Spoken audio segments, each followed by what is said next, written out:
ផ្លាស់ប្ដូរគំនិតផ្លាស់ប្ដូរជីវិតសំណាងទាំងនេះនឹងកើតឡើងនៅពេលអ្នកមានការគិតវិជ្ជមានការគិតវិជ្ជមានមិនមែនជាការមិនអើពើនឹងបញ្ហានោះទេតែជាការជ្រើសរើសដោយដឹងខ្លួនដើម្បីមើលឃើញឱកាសនិងដំណោះស្រាយនៅក្នុងគ្រប់ស្ថានភាពទាំងអស់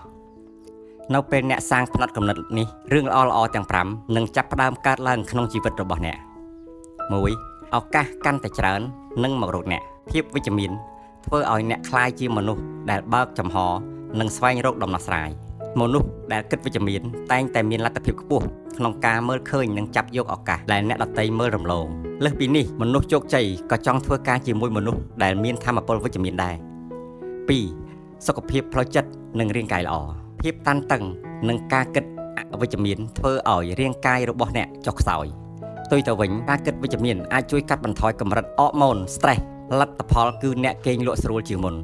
ប្រព័ន្ធភាពស៊ាំក្នុងរាងកាយរឹងមាំនិងមានថាមពលប្រចាំថ្ងៃខ្ពស់ 3. ទំនាក់ទំនងកាន់តែប្រសើរមនុស្សគ្រប់គ្នាចូលចិត្តនៅជុំវិញមនុស្សដែលនាំមកនូវភាពរីករាយភាពវិជ្ជមានរបស់អ្នកនឹងតាក់ទាញទំនាក់ទំនងដែលមានសុខភាពល្អនិងកក់ក្ដៅអ្នកនឹងក្លាយជាមេដៃសម្រាប់មិត្តភាពល្អអ្នកណែនាំនឹងដៃគូអាជីវកម្មដែលលើកឡើងពីទឹកចិត្តរបស់អ្នក 4. ភាពធន់នឹងការងើបឡើងវិញលឿននៅពេលជួបបញ្ហាអ្នកគិតវិជ្ជមានមិនសួរសំណួរថាហេតុអ្វីបានជាកើតឡើងលើខ្ញុំនោះទេតែសួរថាតើខ្ញុំអាចរៀនអ្វីខ្លះពីបញ្ហានេះផ្នត់គំនិតនេះធ្វើឲ្យអ្នកងើបឡើងវិញបានលឿនពីការបរាជ័យដោយចាត់ទុកការលំបាកជាមេរៀនមិនមែនជាទីបញ្ចប់នោះឡើយ 5. ការសម្រេចចិត្តកាន់តែឆ្លាតវៃអារម្មណ៍អវិជ្ជមានធ្វើឲ្យការគិតរបស់អ្នកមិនច្បាស់លាស់និងស្លន់ស្លោផ្ទុយទៅវិញនៅពេលអ្នកមានភាពស្ងប់ស្ងាត់និងមានទស្សនៈវិជ្ជមានអ្នកអាចវិភាគព័ត៌មានបានប្រសើរជាងមុននិងធ្វើការសម្រេចចិត្តដែលមានផលចំណេញរយៈពេលវែងសរុបមកការគិតវិជ្ជមានមិនមែនគ្រាន់តែមានអារម្មណ៍ល្អនោះទេតែជាយុទ្ធសាស្ត្រជីវិតដ៏សំខាន់ដែលកំណត់ពីរបៀបដែលអ្នករស់នៅនិងជោគវាសនារបស់អ្នកចាប់ផ្ដើមធ្វើការជ្រើសរើសដោយវិជ្ជមានរៀងរាល់ថ្ងៃដើម្បីឲ្យរឿងល្អៗទាំងនេះមករកអ្នករៀនស្រឡាញ់ខ្លួនឯងឲ្យច្រើនជៀសវាងបញ្ហាផ្លូវចិត្តដឹងវិធីទាំង4នេះបច្ចុប្បន្ននេះការរស់នៅគឺពោពេញទៅដោយសម្ពាធនិងការប្រកួតប្រជែងដែលអាចជំរុញឲ្យគ្នាយើងខ្លះងាយប្រឈមមុខនឹងបញ្ហាផ្លូវចិត្តដូច្នេះហើយយើងមិនត្រូវភ្លេចមើលថែនិងស្រឡាញ់ខ្លួនឯងឲ្យច្រើនឡើយពីកន្លឹះផ្ដល់ក្តីស្រឡាញ់ដល់ខ្លួនឯងគ្នាយើងមិនគួររំលង 1. ចំណាយពេលខ្លះលើខ្លួនឯងក្រោយមមាញឹកជាមួយនឹងកិច្ចការងារប្រចាំថ្ងៃយើងចាំបាច់ត្រូវចំណាយពេលក្នុងការធ្វើអ្វីមួយដែលអាចបង្កើនភាពរីករាយនិងសេចក្តីសុខដល់ខ្លួនឯងពិតណាស់ការផ្ដល់ពេលវេលាសម្រាប់ខ្លួនឯងនេះមានសារៈសំខាន់ណាស់ដើម្បីសុខភាពផ្លូវកាយនិងផ្លូវចិត្តល្អ 2. ទទួលស្គាល់ខ្លួនឯងពេលខ្លះយើងហ៊ានបើកចិត្តទទួលស្គាល់ស្នាដៃរបស់អ្នកដទៃប៉ុន្តែបែរជាមិនស្គាល់តម្លៃស្នាដៃនិងកិច្ចខិតខំប្រឹងប្រែងរបស់ខ្លួនឯងទៅវិញដូចនេះជៀសវាងខុសឆ្គងចំពោះខ្លួនឯងបន្តទៅទៀតយើងគួរតែរៀនទទួលស្គាល់ពីសមិទ្ធផលរបស់ខ្លួនទោះជាមិនអស្ចារ្យណាស់ណាក្តី 3. អត់ឱនដល់ខ្លួនឯងពិតណាស់គ្មានអ្នកណាដែលល្អឥតខ្ចោះឡើយហើយម្នាក់តែងបង្កើតកំហុសឆ្គងមិនថាតិចតួចឬច្រើន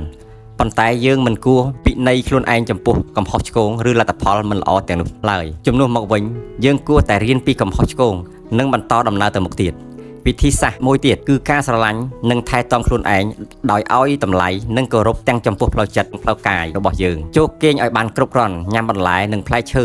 ក៏ដូចជាហាត់ប្រាណរៀងរាល់ថ្ងៃនិងធ្វើសមាធិដើម្បីឲ្យរីករាយជីវិតពោរពេញទៅដោយក្តីសុខនិងសន្តិភាពផ្លូវចិត្ត 1. បើគ្នាយើងកំពុងបារម្ភពីមនុស្សជាទីស្រឡាញ់វ័យចំណាស់ឧស្សាហ៍ភ្លេចតើគ្នាយើងដឹងទេតើគាត់អាចប្រឈមជំងឺ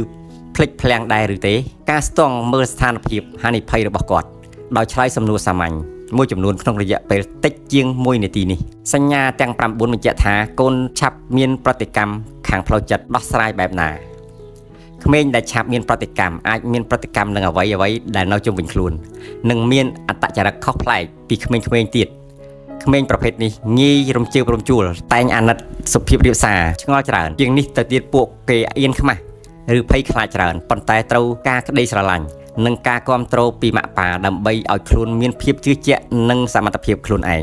បើកូនរបស់ប៉ាម៉ាក់ជាក្មេងដែលឆាប់អន់ចិត្តឬងាយប្រតិកម្មនឹងរឿងអ្វីមួយ តើគួរតែយកចិត្តទុកដាក់និងបារម្ភរបស់កូនមនុស្សដែលតែងតែមានសំណាងហើយទទួលបានជំនួយពីអ្នកដទៃ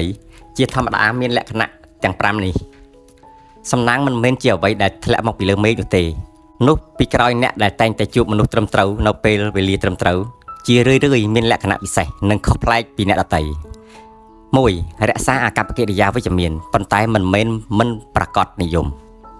មនុស្សដែលជួបប្រទះសំណាងជារឿយៗមានធម៌ពលវិជ្ជមានយ៉ាងច្បាស់ពួកគេមិនត្អូញត្អែឥតឈប់ឈរមិនបន្ទោសអ្នកដទៃដោយមិនចាំបាច់ហើយតែងតែផ្ដោតលើដំណោះស្រាយជំនួសឲ្យការគិតអំពីបញ្ហាអាកប្បកិរិយានេះធ្វើឲ្យអ្នកដទៃមានអារម្មណ៍ស្រួលនៅពេលប្រស្រ័យតាក់ទងជាមួយពួកគេធម៌ពលវិជ្ជមានមិនមែននិយាយអំពីការរីករាយជានិច្ចនោះទេប៉ុន្តែពីការដឹងពីរបៀបគ្រប់គ្រងអារម្មណ៍និងប្រតិកម្មសមស្របនៅពេលប្រឈមនឹងការលំបាកពួកគេនៅតែស្ងប់ស្ងាត់និងមិនរីករាលដាលភាពអវិជ្ជមាននេះបង្កើតចំណាប់អារម្មណ៍គួរឲ្យទុកចិត្តដូច្នេះពួកគេតាក់ទាញចំណាប់អារម្មណ៍របស់មនុស្សដែលមានឥទ្ធិពលយ៉ាងងាយស្រួលនៅក្នុងបរិយាកាសប្រកួតប្រជែងអ្នកដែលជំរុញអារម្មណ៍សុវត្ថិភាពតែងតែត្រូវបានផ្ដល់អាទិភាពសំណាងល្អចាប់ផ្ដើមដោយអ្នកដទៃចង់ឈរនៅខាងពួកគេ2ដឹងពីរបៀបប្រព្រឹត្តឲ្យបានត្រឹមត្រូវនិងរក្សាពាក្យសម្ដីរបស់ពួកគេលក្ខណៈទូទៅច្បាស់លាស់មួយគឺអាកប្បកិរិយាវាស់វែងរបស់ពួកគេមិនអួតអាងពេកមិនបង្កភាពមិនស្រួលហើយតែងតែដឹងថាពេលណាត្រូវឈប់និយាយនិងធ្វើសកម្មភាពនេះជួយពួកគេរក្សាទំនាក់ទំនងយូរអង្វែងសំខាន់ជាងនេះទៀតពួកគេរក្សាពាក្យសម្ដីរបស់ពួកគេនិយាយអ្វីដែលពួកគេចង់មានន័យ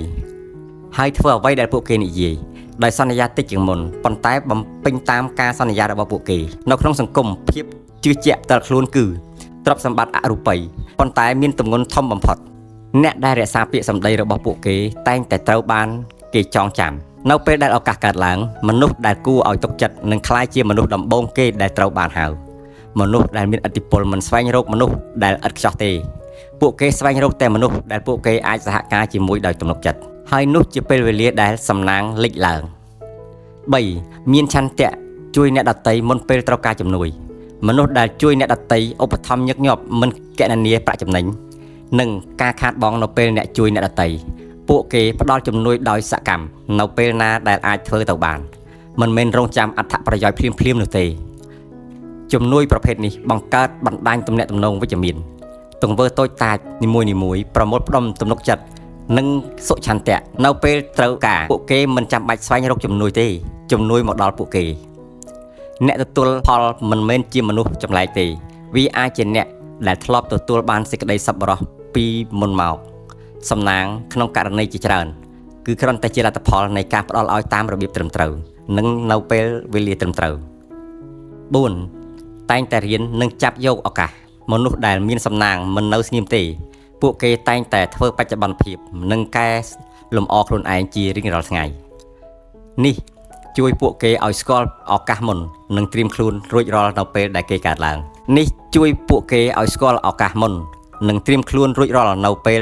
ងពួកគេមិនត្រឹមតែរៀនប៉ុណ្ណោះទេប៉ុន្តែពួកគេក៏ហ៊ានសាកល្បងផងដែរ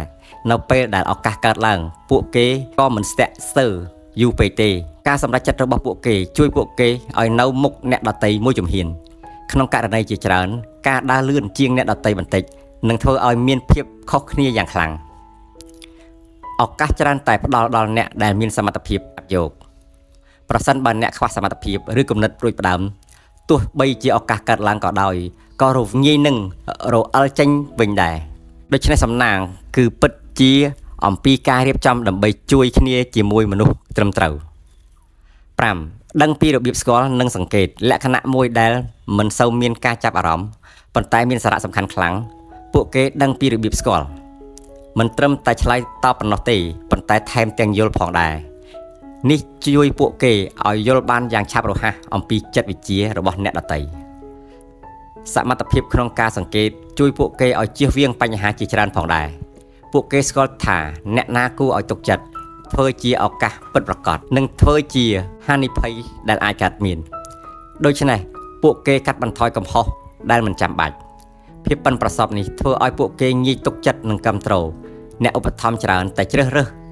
អ្នកដែលមានការយល់ដឹងសមហេតុផលនិងមានសមត្ថភាពសហការល្អមិនមែនជាមនុស្សខ្លាំងបំផុតនោះទេ